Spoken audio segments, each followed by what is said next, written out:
On August 18, 2025, the world's attention turned to Washington, D.C., as the White House became the epicenter of global diplomacy. The air was thick with anticipation, and the eyes of millions, if not billions, were glued to screens, waiting to see if history would be made. Outside, a sea of reporters and camera crews from every corner of the globe jostled for position, capturing every arrival and every moment of tension. President Donald Trump, in a move that underscored the gravity of the situation, welcomed a procession of world leaders to the White House for a summit that many believed could alter the course of the war in Ukraine and perhaps the future of Europe itself. Gathered around the cabinet room's imposing table, President Trump was joined by Ukrainian President Volodymyr Zelensky and a formidable lineup of European leaders: UK Prime Minister Keir Starmer, German Chancellor Friedrich Merz, French President Emmanuel Macron, Italian Prime Minister Giorgia Meloni, and Finnish President Alexander Stubb. Each leader brought their own hopes, fears, and political pressures, but all shared a single goal: to seek a path to peace in Ukraine after years of devastating conflict. The arrival of NATO Secretary-General Mark Rutte and European Commission President Ursula von der Leyen added even more weight to the proceedings. Their presence was a powerful signal that this was not just another diplomatic meeting, but a moment of true consequence for the entire Western alliance. At stake was nothing less than a comprehensive peace agreement, one that could finally bring an end to years of war, economic turmoil, and immeasurable human suffering in Ukraine. The stakes were enormous, with the potential to reshape not only Ukraine's future, but the security architecture of Europe and the credibility of Western unity. The summit marked a dramatic shift from the strategies of the battlefield to the delicate art of negotiation. Leaders pored over maps, debated the fate of contested territories, and weighed the risks and rewards of every possible compromise. The room was charged with urgency, as each participant understood that the decisions made here could echo for generations. For President Zelensky, this was more than a diplomatic mission. It was a fight for his nation's survival. He spoke with passion and conviction, urging his counterparts to remember the sacrifices of the Ukrainian people and the importance of defending democracy against aggression. For the European leaders, the summit was a moment to secure the future of their continent. They listened intently, aware that the outcome would affect not only Ukraine, but the stability and prosperity of Europe as a whole. The choices they faced were difficult, but the need for unity was clear. President Trump, ever the deal-maker, seized the opportunity to position himself as a global peacemaker. He spoke assertively, determined to break the diplomatic deadlock that had frustrated so many before him. For Trump, this summit was a chance to leave a lasting mark on world history and to prove that even the most intractable conflicts could be resolved through bold leadership. Around the world, people watched with bated breath, hoping that this extraordinary gathering at the White House would finally bring a breakthrough. The stakes had never been higher, and the world waited to see if peace was truly within reach. Despite hours of intense talks, the summit ended without a concrete peace plan. Leaders pledged to continue negotiations, but the details remained elusive, revealing deep divisions over territory, security, and the definition of peace. The thorniest issues, Crimea, the Donbas, and Ukraine's sovereignty, remained unresolved, with neither side willing to make concessions. Security guarantees for Ukraine were hotly debated, with no consensus on whether Western troops or new alliances would be involved. The absence of a joint communiqué signaled that the hardest negotiations were still ahead. The summit set the stage, but the path to peace would require far more than a single day's effort. President Trump stunned the world with a move that few saw coming, sending shockwaves through diplomatic circles and leaving both allies and adversaries scrambling to respond.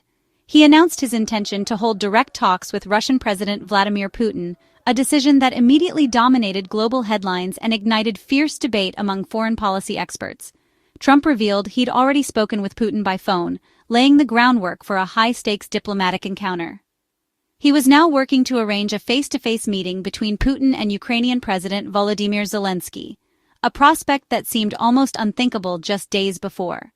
The proposal was nothing short of historic: a trilateral summit featuring Trump, Putin, and Zelensky, where the three leaders would sit down together to hammer out the final details of a potential peace deal that could reshape the future of Eastern Europe. By bypassing the usual maze of diplomats and bureaucratic red tape, Trump aimed to cut straight to the heart of the conflict, betting that direct leader-to-leader negotiations could succeed where traditional diplomacy had failed. For Zelensky, the stakes were deeply personal. He would be confronting the architect of the invasion that had upended his country, facing immense pressure from both his people and the international community to secure a just peace. For Putin, the summit offered a rare opportunity to reassert Russia's interests on the world stage, potentially on his own terms, while also testing the resolve of his American counterpart. The world watched as the outcome now hinged on Trump's ability to bring both men to the table, navigate their competing demands, and broker a compromise that could end the bloodshed. The stakes, and the risks, could not be higher, as the fate of millions and the future of global stability hung in the balance. At the heart of the summit, three foundational pillars shaped every conversation: a ceasefire to halt the violence, robust security guarantees for Ukraine's future, and the fate of territories currently under occupation. These tenets were not just agenda items, they were the very framework upon which any hope for peace rested. Each pillar carried its own weight, its own history, and its own set of passionate advocates and opponents. European leaders, haunted by memories of past conflicts on their continent, made it clear that a ceasefire was the essential first step. Without a halt to the fighting, they argued, any negotiation would be built on shifting sands, doomed to collapse. Their insistence was rooted in a desire to prevent further loss of life and to create the space needed for meaningful dialogue. Yet, even if the guns fell silent, the question of Ukraine's security loomed large. With NATO membership off the table for now, delegates debated alternative models. Some proposed a US-led defense pact, others floated European-led guarantees, all seeking a credible deterrent against future aggression. The challenge was to find a solution that reassured Ukraine without provoking further escalation. The thorniest and most emotionally charged issue, however, was territory. Former President Trump suggested that Ukraine might have to consider negotiating over Crimea and the Donbas, regions seized by Russia. This idea was met with fierce resistance from President Zelensky and his delegation, who saw any concession as a betrayal of national sovereignty and the sacrifices of their people. For Ukraine, the thought of ceding land is not just politically unacceptable, it is a deeply personal and national wound. For Russia, meanwhile, maintaining control over these territories is a matter of strategic pride and leverage. The positions seemed irreconcilable, with both sides viewing compromise as a sign of weakness. These three issues, ceasefire, security, and territory, were tightly interwoven. No ceasefire meant no talks could proceed. Without credible security guarantees, peace would be fragile at best, and without some resolution on territory, any deal risked unraveling. Each problem fed into the next, creating a complex web that was difficult to untangle. Throughout the summit, leaders circled these dilemmas, searching for a breakthrough. They debated sequencing. Should a ceasefire come first, or should security guarantees be agreed upon in parallel? Could territorial questions be postponed, or did they need to be addressed head-on? The room was filled with proposals, counter-proposals, and moments of tense silence. The complexity of the negotiations was daunting, and the stakes could not have been higher. Yet, despite the impasse, there was a shared recognition that creative solutions were needed, innovative approaches that might break the deadlock and offer hope to millions affected by the conflict. As the summit drew to a close, the delegates left with more questions than answers. The path forward remained uncertain, but the urgency of the moment was clear. The world was watching, and the search for peace would continue. Behind closed doors, sharp disagreements emerged. European leaders, led by Chancellor Merz, demanded a Russian ceasefire before further talks, wary of negotiating under fire. Trump, however, saw ongoing conflict as leverage, pushing for a comprehensive deal rather than a pause in fighting. The issue of territorial concessions exposed a rift between Trump's pragmatic approach and Zelensky's insistence on Ukraine's full sovereignty. Each leader brought unique pressures and perspectives, from France's caution to Finland's hawkishness. Maintaining unity amid these differences became Trump's central diplomatic challenge. The summit revealed just how hard it would be to reconcile these competing visions.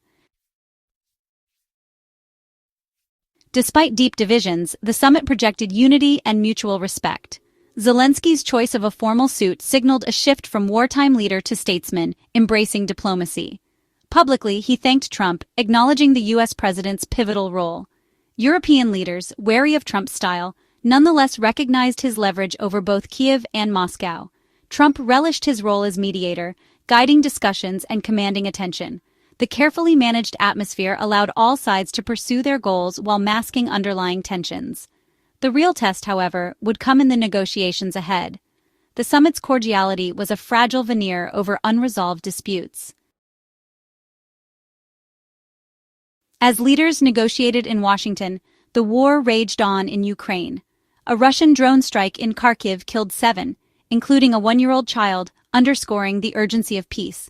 Another missile attack in Zaporizhzhia claimed more lives, a grim reminder that diplomacy has real, immediate stakes. These tragedies highlighted the pressure on Zelensky and the moral imperative for a ceasefire. The violence fueled European demands for an immediate halt to hostilities.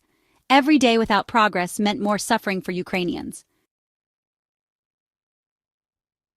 The summit's impact rippled worldwide.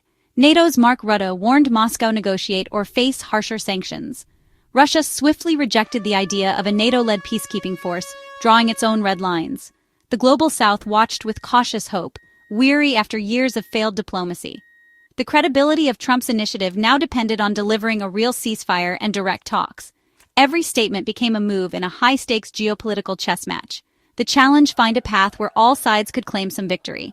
The world waited to see if this new process would break the cycle of war.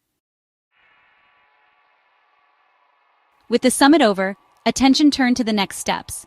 Trump set a tight deadline. Within 2 weeks, progress must be clear. The immediate priority, securing a ceasefire, would require intense back-channel diplomacy. Only then could a direct Putin-Zelensky meeting be arranged, a breakthrough in itself. The choice of venue and agenda would be highly symbolic, with global attention fixed on the outcome. The path ahead was fraught with mistrust, competing interests, and daunting complexity. The world watched, hoping Trump's gamble could finally deliver peace to Ukraine.